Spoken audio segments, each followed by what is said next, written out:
colonize fashion. Okay? So when I started Philip Fashion Week, Oh, I remember that. again, that was the goal, is to remind people that we as consumers need to act to make a difference. But at the same time, we as consumers cannot just fall into an echo chamber from other creatives who are basically taking away from our identity because we're not allowed to be as creative on our own, because we're just wearing the same garment that 200 other people are wearing.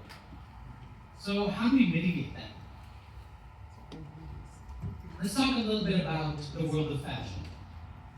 Has anybody here ever heard of the story that the first designers of the world were these two nudists who lived in a garden?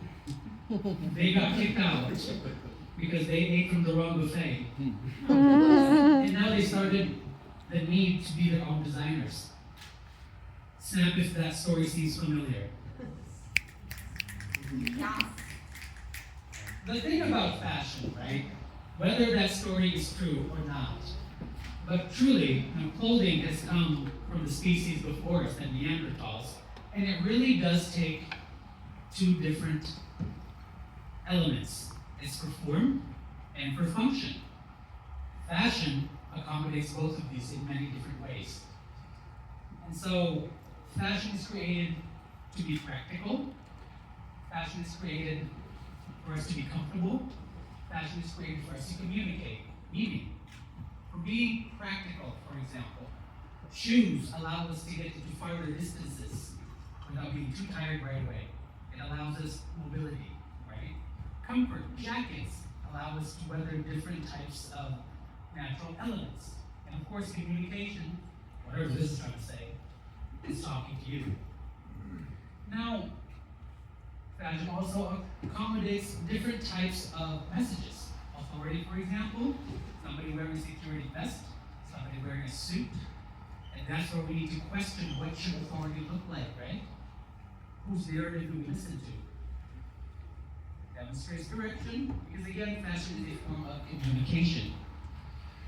And today, it definitely expresses commerce, right? This is how we know who we need to be talking to when it comes to perhaps buying something or subscribing to something within the commercial realm. And to those of us who seek unity, sometimes fashion allows for that. Obvious examples are uniforms. Apparently, Ed and I have a uniform today, right? But it inspires identities. Obviously, we come from similar tribes. Now, let's talk about our community, the Filipino Americans. Here in the United States, we are 4 million strong. And as such, I believe, and this is statistics from 10 years ago, that we basically represent about $127 billion in buying power. That's a lot. We need to recognize where that should be directed to. Okay? Let's talk about our history, though, our story as Filipinos. So we know the immigration story as, Filipinos going to the United States to get a better life.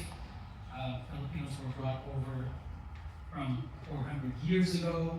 But I want to talk about the story of a certain set of Filipino folks who were brought here about 100 years ago for a very tough ruling job.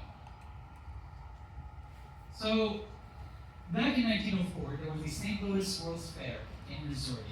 And in that fair, there was an exhibit. This exhibit featured a Filipino, kind of like a section, a colony, a demonstration of what culture should look like.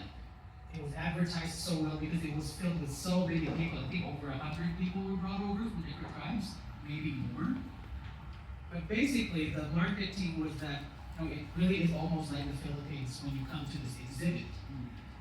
And what they were trying to show is basically, they're showing the world from 100 years ago that, hey, this is what inferior living looks like, and that's why we are better, right? And I'm talking about some type of supremacy.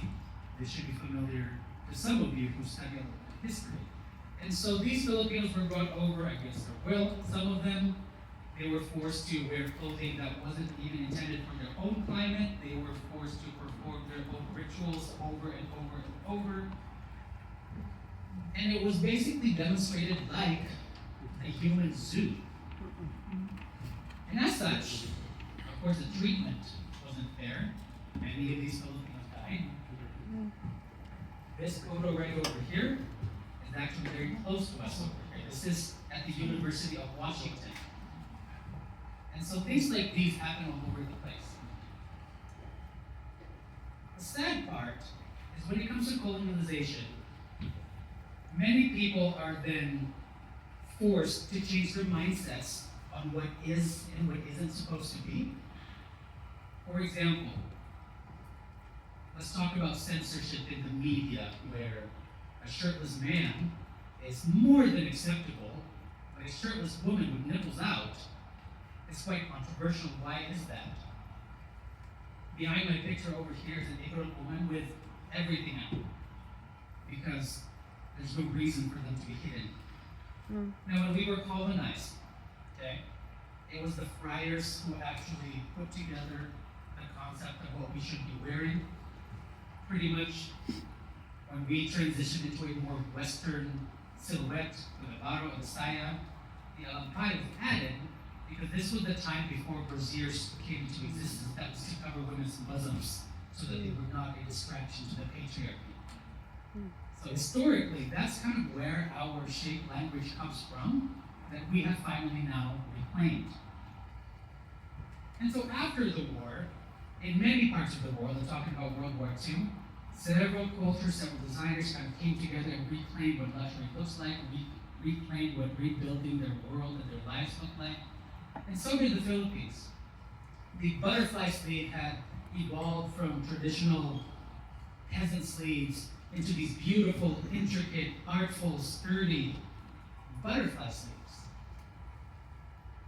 Now, over time, there was a little bit of amalgamation that happened, but not in the best way.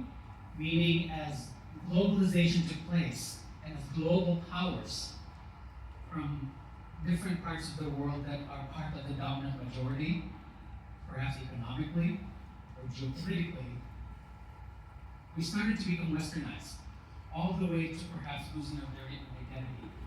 Fortunately, there are creatives, artists, and people who wish to hold on to that identity, whether that's through fashion, whether that is through music, or mothering an entire house. Let's now do a laser focus on our society here in the United States. They say that we are supposed to be a melting pot. Well, for some of you, maybe to those of you who have more melanin than others, that melting pot feels more like a charcuterie. People of this color in that section, people with a lighter color in this section, where the diversity isn't really as authentic as we think it is. Furthermore, when we shift the lens from society then to commerce, it's usually the disenfranchised people that are a target of commerce, to buy more, to spend more, to race to the cheapest item, because as disenfranchised folks, that's truly all we can afford.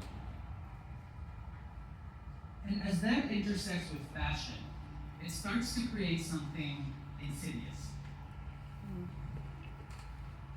And so not all of you might know, but maybe come to realize that 3 out of 5 pieces of clothing go into landfill every 12 months. And I dare say that when you buy from sources that are weak, you end up with outfits that are, well, dare I say, full of sheen. You look like you're full of sheen. And in a matter of 12 months, that piece of sheen that you're wearing is going to be part of a pile of sheen. Am I driving into somewhere deeper here, folks? Now, let's talk about disenfranchised folks some more. In fashion, it's always the women who are subjugated in different ways. Snap your fingers if you know why women's buttons are opposite to male buttons. The reason for that is this: back in the day, other people dressed women. Most people are right-handed. Therefore, the right-handed assistants have to be able to access those buttons accordingly. Right? That's why women's buttons are opposite. But Lou, what about pants? They seem the same. Well, that's because they were never supposed to wear pants back in the day. It was the men. Men could dress themselves. They had the freedom to do so. Today, the way that women are subjugated is a demand to look their best, to look their sexiest, to look this and that based on the norm of the media. So that's why if you are a female of color, you are subject to different levels of internalized oppression that ultimately allow you to be a conduit to be used for waste. And who do we impact? Other women of color. In the world, when these items are made at the lowest quality, it's often these poor countries whose help is being sought to produce those items that are going to be discarded after 12 months. Often, they're young, definitely underpaid. As far as the working standards are concerned, definitely not the best. And so, when we as people shop for the cheapest things, and we think that we're saving money, that's because somebody else is paying the balance, right? All of these different people who work tirelessly are really paying for the rest of what we should be owing for good quality clothes. Sometimes the price that they pay on our behalf is far too costly. And these are the concepts that I'd like for us to be reminded of and to think about when we purchase our next item. Whether we purchase it from the mall or whether we purchase it from somewhere pre-loved and have it upcycled by the very creatives that thrive in this room. And that's the reason why I've gathered us all here today, is to those of you who are from Portland, I'd like for you to exercise commerce in a different way, where you're not just buying something that a billion other people already have. You can buy from here and have something unique for yourself. At Film and Fashion Week, that's what we try to ascribe to.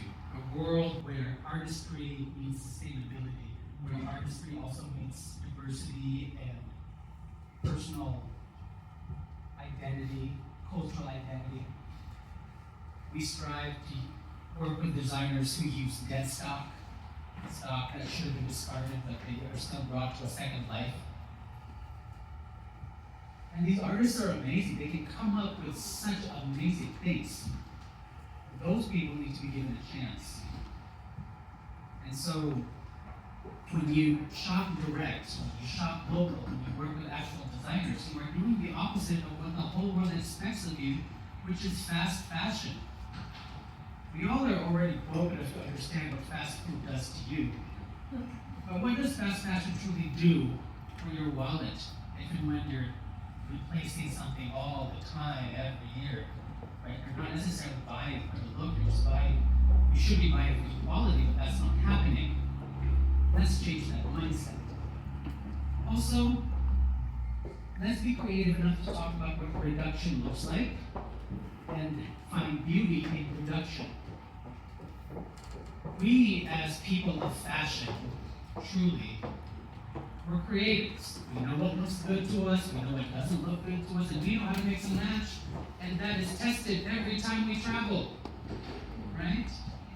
How many outfits can I create with X amount of items because I can only fit this luggage in my carry-on because Spirit's going to charge me? So these types of mindsets and behaviors, they all already exist within us. We just need to acknowledge their actual existence and put them into practice. Fortunately, within our own community, the Filipino American community, a lot of people beyond myself are already pushing for that. Designers who truly are pushing for upcycling, designers who truly are pushing for culture. And what we need to understand when it comes to culture and clothing is that these things should not be gate kept. if something isn't from your culture, do not be afraid to dare to ask, where and how can I wear this? Because believe it or not, the people from that culture are very, very much willing to let you be a culture sharer. Not a culture bearer, but a culture sharer. Okay? Unfortunately, through the work that we do here at Philan Fashion Week and many other advocacy organizations, we are pushing for recognition within our own people. And we are finally seeing that all over the place. And that's part of the slice of the pie that we do at Philan Fashion Week, is simply getting us recognized as a people, even if it's just through the lens of fashion. So I thank all of you for spending your time with me. If you'd like to learn more about Philan Fashion Week, check out our QR code. If you'd like to reach out to us, let's talk further about what fashion sustainability truly means. Thank you all.